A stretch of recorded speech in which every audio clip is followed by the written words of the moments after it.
What is going on, guys? Sonic and the Bean Show here. Today we are looking at the Jakks Specific The Legend of Zelda Breath of the Wild Link figure. So this is a re-release from the one that came out last year, except this time we are finally getting the Master Sword and the Hylian Shield, which I feel like they should have done in the first place, to be honest. But I guess this is good for those that didn't pick this figure up yet when it first came out.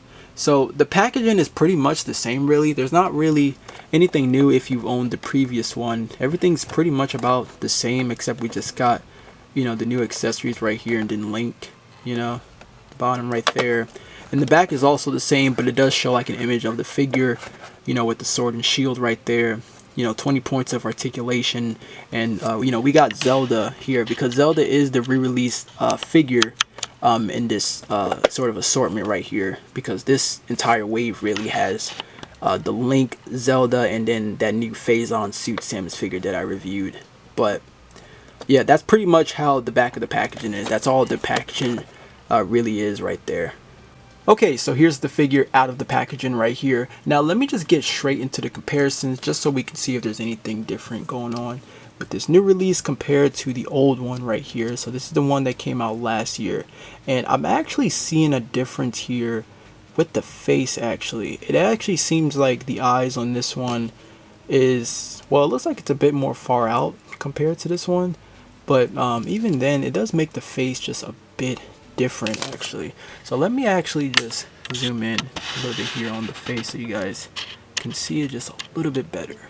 But you can see what I mean, how like the eyes on this one, it looks like it's more like spread out compared to the one from the old one right here.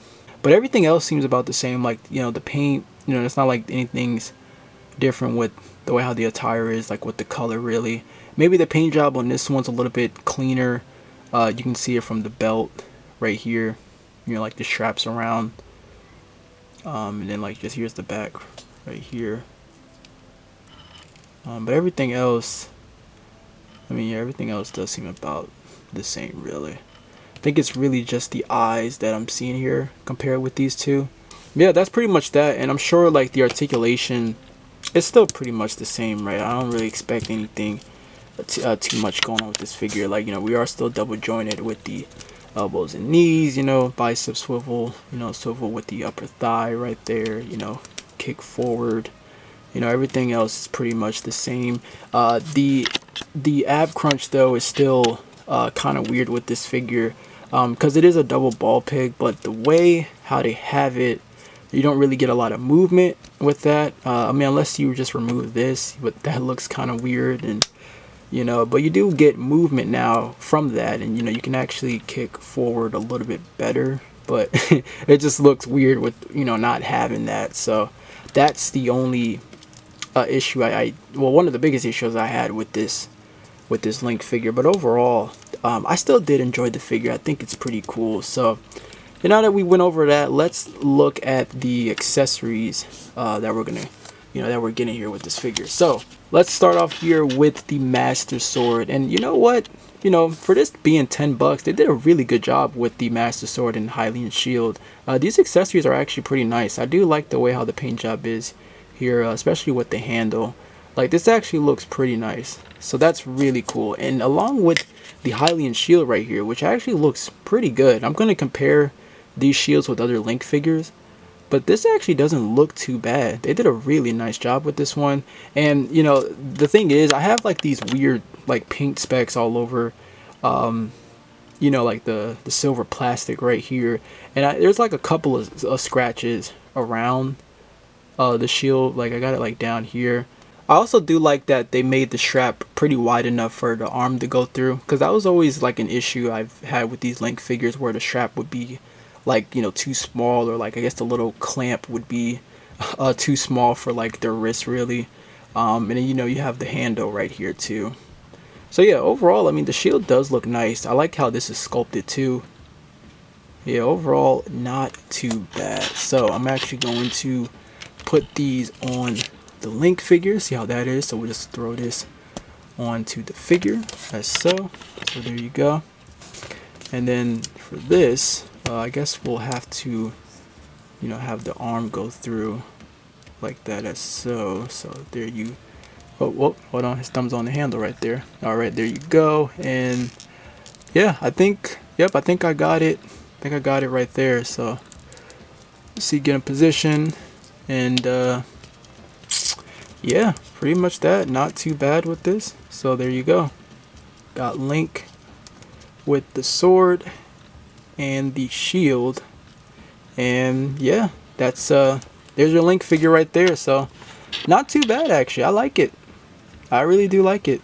There is actually a trick that you can do. So what you can do is, if you take your sword and then your shield, and if you actually just connect, you know, the sword through the shield like that, what you can do is you can slide this as so, move the head just a little bit, and there you go. You got something like that. And if I want to move the head back, so there you go. You can do something like that, as you can see. So now you got your sword and your shield behind your Breath of the Wild Link figure right there, and that actually looks pretty nice. So yeah, that's something you can do, and I like to do that with a lot of my Link figures, and I did that with the Figma right here. You know, the old World of Nintendo Link figure. Can't remember what that one. I think, was that Skyward Sword? I can't even remember now. But I did that one. You know, I even did it with Toon Link. You know, I like to do these a lot. I couldn't really do it with the Ocarina of Time Link though. But yeah, that's pretty cool right there. The only thing I'm worried about though is the new Tears of the Kingdom Link Figma. I think it's supposed to be a lot bigger though. So even if you were going to display this with your other Link Figmas, it looks like it's going to be a lot bigger. So if it's that tall, then you know the Jakks Link figures are definitely going to be way out of scale. Because you know, having this again with this Figma, you know, like, you know, it's out of scale anyway. So yeah, you know, that's that. But you know, either way, I guess if you only just collect the Jakks Link figures, and I guess this one will still be okay for you. Now maybe at some point Jakks will do a Tears of the Kingdom one of their own, but I mean, either way, that's pretty much all there is going on with this figure. It's just the, I guess the new face change, and then you know, your new accessories here. So yeah, that's pretty much it, guys. Alright, so that is going to wrap it up here on the Jakks specific The Legend of Zelda Breath of the Wild Link figure. So if you want to pick this up, it is currently available at Walmart. But let me know, what are your thoughts on this in the comments down below. As always, thank you all so much for watching. I hope you enjoyed the video. Until then, take care, my friends.